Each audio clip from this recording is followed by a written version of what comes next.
जब सिलेक्शन हुआ तो चुनौती ये थी कि अगर श्रीनगर में जाएंगे तो रहेंगे कहाँ, खाएंगे कहाँ, क्योंकि घर वालों के पास इतने पैसे नहीं थे कि वो हमारा यहाँ पर आके किराया दे सके।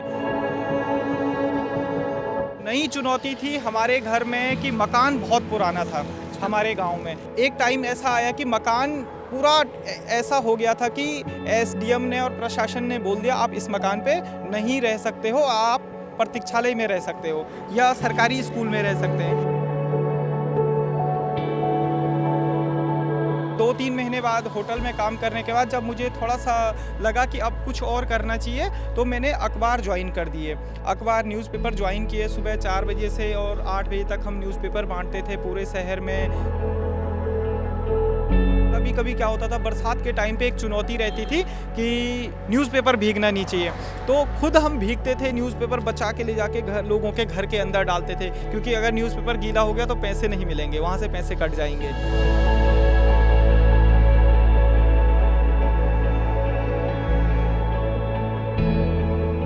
सच ही कहा है किसी ने कि समय बदलने में कभी देर नहीं लगती, बस ज़रूरत है तो कठिन परिश्रम और हौसलों की।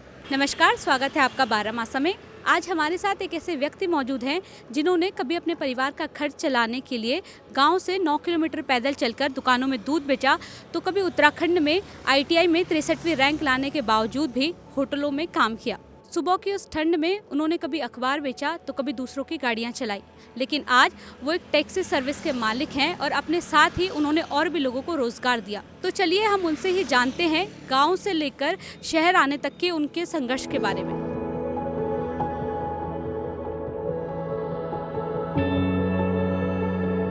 नमस्कार सर, सबसे पहले तो स्वागत है आपका बारामासा में।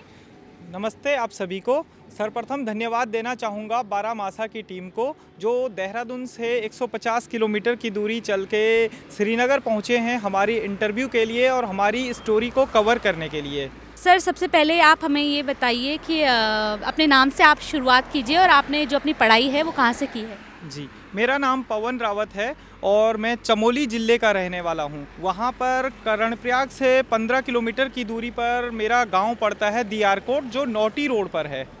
और 2010 के दौरान जब मैं 9वीं 10वीं में था, तब मैं अपने गांव से लगभग 8-9 किलोमीटर दूर पैदल आता था दूध लेकर और फिर वापस चले जाता था घर, क्योंकि परिवार का खर्चा चलाना था और उस टाइम पर 30-40 रुपये बचाया करता था दिन के, क्योंकि जिससे परिवार का खर्च चल सके और फिर अपनी पढ़ाई भी जारी रख सकें। उसके बाद जब हम इंटर कर लिया तो चुनौती थी कि अब कहाँ जाया जाए, तो किसी ने मेरे को बताया कि आप ITI कर लीजिए इलेक्ट्रिशियन से। तो उस टाइम पे ज़्यादा नॉलेज था नहीं कि ये इलेक्ट्रिशियन क्या होता है, लेकिन फॉर्म भर दिया जिसमें मेरी 63वीं रैंक आई थी उत्तराखंड लेवल पे और मेरा श्रीनगर गढ़वाल में सिलेक्शन हो गया। लेकिन जब सिलेक्शन हुआ तो चुनौती ये थी कि अगर श्रीनगर में जाएंगे तो रहेंगे कहाँ, खाएंगे कहाँ, क्योंकि घर वालों के पास इतने पैसे नहीं थे कि वो हमारा यहाँ पर आके किराया दे सकें। तो फिर मैंने यहाँ पर किसी ट्रक में आया, यहाँ पे उतरा, अपनी जॉब की बात की कि कहाँ मैं जॉब करूँगा। फिर मैंने एक होटल में ज्वाइनिंग की, जहाँ पर मेरे को बताया गया कि आप यहाँ पर सुबह से शाम तक काम, शाम 4 बजे से लेके और रात के 9-10 बजे तक काम कीजिए और सुबह 5 बजे से लेके 10-11 बजे तक काम कीजिए, बीच में आप अपनी ITI क्लास जा सकते हैं। फिर मैंने ITI क्लास भी जारी रखी और होटल में जॉब भी की सुबह शाम, और सिर्फ वहाँ पर मेरा खर्चा चल जाता था, खाना पीना रहना हो जाता था। धीरे धीरे फिर मैंने होटल 2-3 महीने बाद होटल में काम करने के बाद जब मुझे थोड़ा सा लगा कि अब कुछ और करना चाहिए, तो मैंने अखबार ज्वाइन कर दिए। न्यूज़पेपर ज्वाइन किए सुबह 4 बजे से और 8 बजे तक हम न्यूज़पेपर बांटते थे पूरे शहर में, और फिर उसके बाद उसी न्यूज़पेपर से हमें 2000 रुपया मिल जाता था। कभी कभी क्या होता था, बरसात के टाइम पे एक चुनौती रहती थी कि न्यूज़पेपर भीगना नहीं चाहिए, तो खुद हम भीगते थे, न्यूज़पेपर बचा के ले जाके लोगों के घर के अंदर डालते थे, क्योंकि अगर न्यूज़पेपर गीला हो गया तो पैसे नहीं मिलेंगे, वहाँ से पैसे कट जाएंगे। तो इसलिए वो भी चुनौती थी बरसात के टाइम पे। कभी कभी दिन में रोड यहाँ पे ख़राब हो जाती है तो दिन के 11 बजे न्यूज़पेपर पहुँचता था। हम 4 बजे बस अड्डे पे पहुँच गए हैं, 11 बजे न्यूज़पेपर पहुँच रहा है, अब जाके बांटना होता था। तो मेरे को लगता है 1 बजे तक भी हमने कभी कभी न्यूज़पेपर बांटा है बरसात के टाइम पे, जब अक्सर रोड टूट जाती है और न्यूज़पेपर देर से आता है। फिर जब थोड़ा सा मेरा न्यूज़पेपर से रूम का किराया निकलना शुरू हुआ तो मैंने अपने भाइयों को, जो एक भाई मेरा बड़ा था वो कर्णप्रयाग में जॉब करता था, उसको मंथली 1500 रुपये मिलती थी, तो उसको भी अपने साथ बुला लिया कि मेरे साथ न्यूज़पेपर डाल लो, और वो भी श्रीनगर आया। फिर हमने न्यूज़पेपर डालना स्टार्ट किया, बड़े भाई ने भी, और थोड़ा पार्ट टाइम जॉब भी की दोनों भाइयों ने। मैंने शाम को ट्यूशन पढ़ा दिया, भाई ने एक ऑफिस में काम कर लिया, और आईटीआई भी जारी रही, और सुबह न्यूज़पेपर भी मैं डालता रहा। धीरे धीरे शाम को मैंने काफ़ी बच्चों को ट्यूशन भी पढ़ा लिया, 2 साल तक ट्यूशन भी पढ़ाया बहुत सारे बच्चों को, सुबह न्यूज़पेपर डाला। यहाँ से स्टोरी शुरू होती है। और 1 साल बाद फिर हमने अपने छोटे भाई को भी श्रीनगर बुला लिया कि आप भी हमारे साथ आ जाओ, हमारे साथ रह के। तो मैं अकेला आया था, और फिर 2 भाइयों को और बुला लिया, और अपना एक बिज़नेस बना लिया न्यूज़पेपर डालने का। धीरे धीरे 2 साल बाद हमने सोचा कि क्यों ना कुछ और नया किया जाए, तो फिर हमने यहाँ पे एक टैक्सी ले ली, अल्टो ले ली, जिसको लेने में शुरुआत में पैसे तो नहीं थे, सब ने मना कर दिया था गाड़ी फाइनेंस करने के लिए। लेकिन एक दोस्त ने थोड़ा दोस्ती लगाकर फाइनेंस वालों से हमें गाड़ी फाइनेंस करवा दी।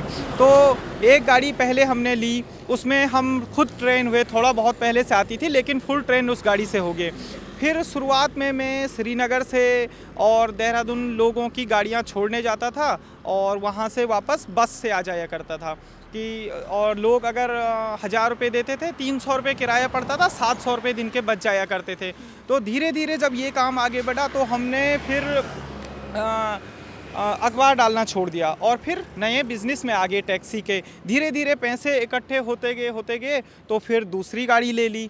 अब जब दूसरी गाड़ी ले ली तो फिर अब नई चुनौती थी हमारे घर में कि मकान बहुत पुराना था हमारे गांव में, और मकान बहुत ज़्यादा पुराना था, टूटने वाला था। और एक टाइम ऐसा आया कि मकान पूरा ऐसा हो गया था कि एसडीएम ने और प्रशासन ने बोल दिया आप इस मकान पे नहीं रह सकते हो, आप प्रतीक्षालय में रह सकते हो या सरकारी स्कूल में रह सकते हैं। तो फिर उस टाइम पे फिर मेहनत की, थोड़ा बहुत दोस्तों से सहयोग लिया, और उसके बाद नया मकान बनाया गांव में। फिर उसके बाद हमने जब वो चुनौती भी निपट गई, फिर तीसरी गाड़ी ली, फिर धीरे धीरे चौथी, पाँचवीं, छठवीं, और अभी लगभग 2025 में हमारे पास 6 गाड़ियां हैं, और 3 गाड़ियां हमारी देहरादून से ऑल इंडिया टैक्सी सर्विस पे चलती है, और 3 श्रीनगर से। यहाँ पर मेरी पवन टूर एंड ट्रेवल नाम से एजेंसी है श्रीनगर गढ़वाल में, और यहाँ से हम ऑल इंडिया टैक्सी सर्विस देते हैं। टाइम पे मुझे लगता था, मैं गाड़ी वालों को देखता था कि यार ये 10-15 हज़ार रुपये महीने का कमाते हैं, अगर मैं गाड़ी चलाना सीख गया तो मैं भी 15 हज़ार रुपये महीने का कमा लूँगा, और उससे हमारा पूरा घर का खर्चा चल जाएगा।